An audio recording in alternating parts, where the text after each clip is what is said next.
Ryan Kalamaya. And I'm Amy Goscha. Welcome to the Divorce at Altitude, a podcast on Colorado family law. Divorce is not easy. It really sucks. Trust me, I know. Besides being an experienced divorce attorney, I'm also a divorce client. Whether you are someone considering divorce or a fellow family law attorney, listen in for weekly tips and insight into topics related to divorce, co-parenting, and separation in Colorado.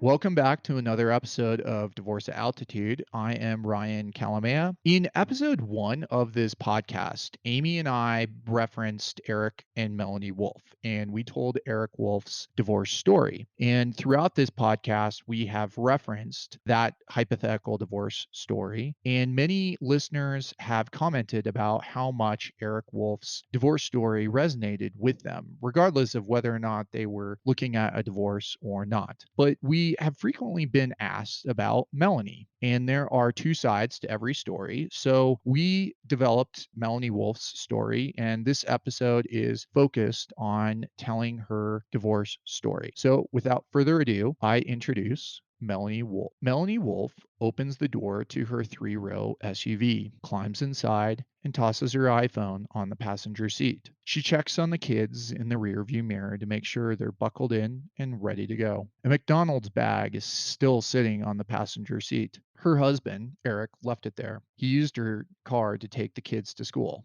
for once. The sight of the bag makes her angry again. Eric and Melanie recently had a fight because on the rare occasions when Eric actually helped with the kids, he always bought fast foods and junky snacks. They talked about it many times, and Eric knew how important healthy foods for the kids meant to her. No matter what, he always did what was easiest. Even after Melanie dropped the kids off, she doesn't feel any better about the situation. Instead, she has to deal with the trash in the car and lingering smell of fried foods. Her stomach churns. Her face feels hot. She grips the steering wheel harder. The worst part, she thinks to herself, is that he always assumes she will take care of things for him. She spends the weekends taking care of the kids and picking up the house while he goes off on one of his weekend trips with his buddies. It happens so often now, Melanie doesn't even bother to ask where or who is going. Still, she wonders, why are these weekend trips with the boys more important than helping me take the kids to school, their games, and classes? Melanie feels a twinge of guilt though, because she had a girlfriend weekend recently too. She doesn't know how much it cost, but she deserved it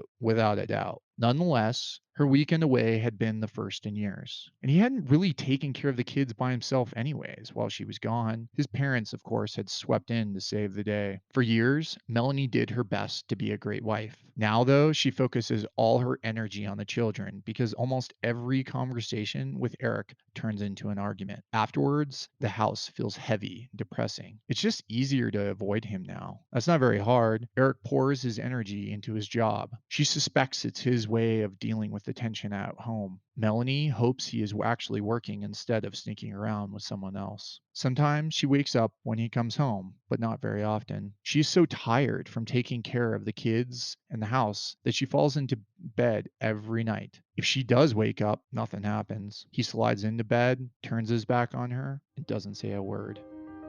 This episode is brought to you by our law firm, Kalamaya and Goscha. Amy and I describe our law firm as an innovative and ambitious trial team that pushes the boundaries to discover new frontiers in family law, personal injuries, and criminal defense in Colorado. We currently have offices in Aspen, Glenwood Springs, Edwards, Denver, and Boulder. If you want to find out more, visit our website, kalamaya.law. Now, back to the show.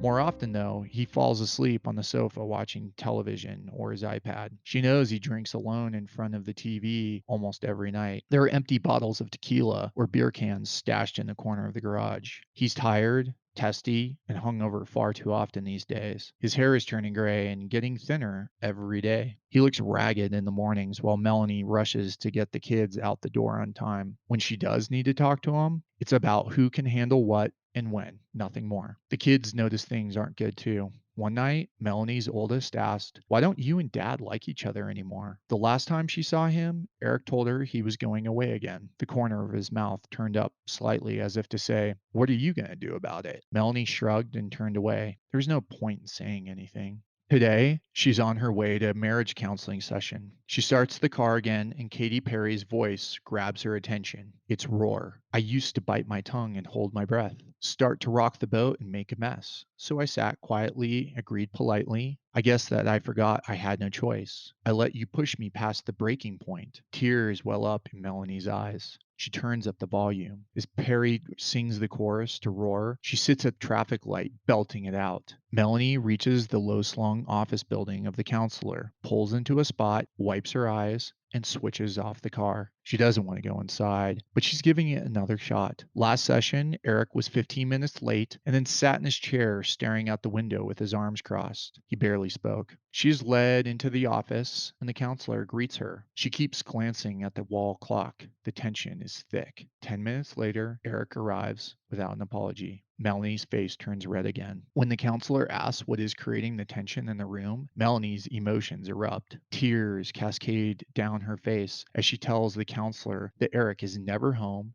and indifferent to her and the kids. Melanie can see Eric rolling his eyes as she pours her heart out. After she finishes with her rant, Eric announces that he hired a divorce lawyer earlier that day. Melanie's first thought is about the kids and their well-being. The next thing that pops into her head is, how did we get to this point? We used to get along so well. She never thought they would end up like this. Melanie realizes she's resentful too. How could he have the upper hand again? She decides no matter what, she's going to make sure he takes care of the kids and her. Divorce is the obvious next step, but there's a lump in her stomach as she thinks about what's to come. After the session, Melanie can't face going back to an empty house. She drives to the supermarket to pick up a few things for dinner, but sits in the car after she manages to find a parking spot. She pulls out her phone to check her messages. She checks Facebook, and a picture comes up of the family from a long time ago. Everyone looks happy. Melanie starts crying. She's already trying to figure out what she will say to the kids. What about my parents and friends? How will everyone react?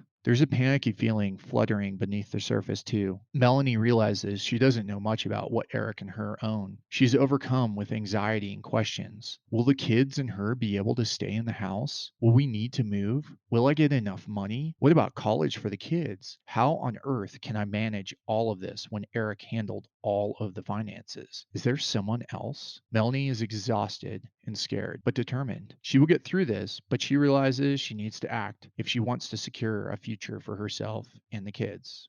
We're airing Melanie Wolff's story on Thanksgiving. One could certainly view this podcast, and in particular Melanie Wolff's story, to be completely the opposite of the point of Thanksgiving, when the Pilgrims organized a community feast in Plymouth, Massachusetts for the Native Americans. This holiday is a time where family members often come together and give thanks for what they have. It can also be one of the most challenging times for those who are confronting the reality that their marriage is ending. However, that view that this podcast and Melanie Wolff's story is opposite of Thanksgiving misses part of the history behind the holiday itself. I'll remind you that the Pilgrims set sail from England for a reason. The men, women, and children on the Mayflower were looking for a new and better life. They were headed for the New World. But the trip was long, arduous, and filled with ups and downs. When the Pilgrims finally arrived at their destination, they were ill-equipped to face the winter. They were helped by Native Americans who befriended and helped them with food. The Thanksgiving feast several years later was a time to celebrate rebirth and help in a difficult time. I can speak for everyone at Kalamaya and Goscha in saying that we are grateful for the opportunity to help people like Melanie Wolff going through a difficult time. Many of our clients are looking for a new and better life. People like Melanie are often ill-equipped for the difficult times ahead and need help.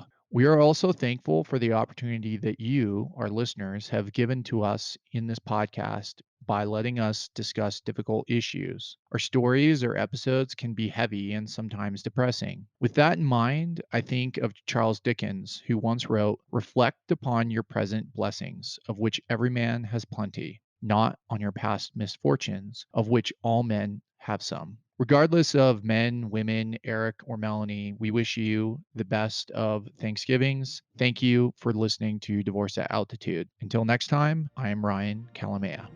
Hey everyone, this is Ryan again. Thank you for joining us on Divorce at Altitude. If you found our tips, insight, or discussion helpful, please tell a friend about this podcast. For show notes, additional resources, or links mentioned on today's episode, visit divorceataltitude.com. Follow us on Apple Podcasts, Spotify, or wherever you listen in. Many of our episodes are also posted on YouTube. You can also find Amy and me at kalamaya.law or 970-315-2365. That's KALAMAYA.law.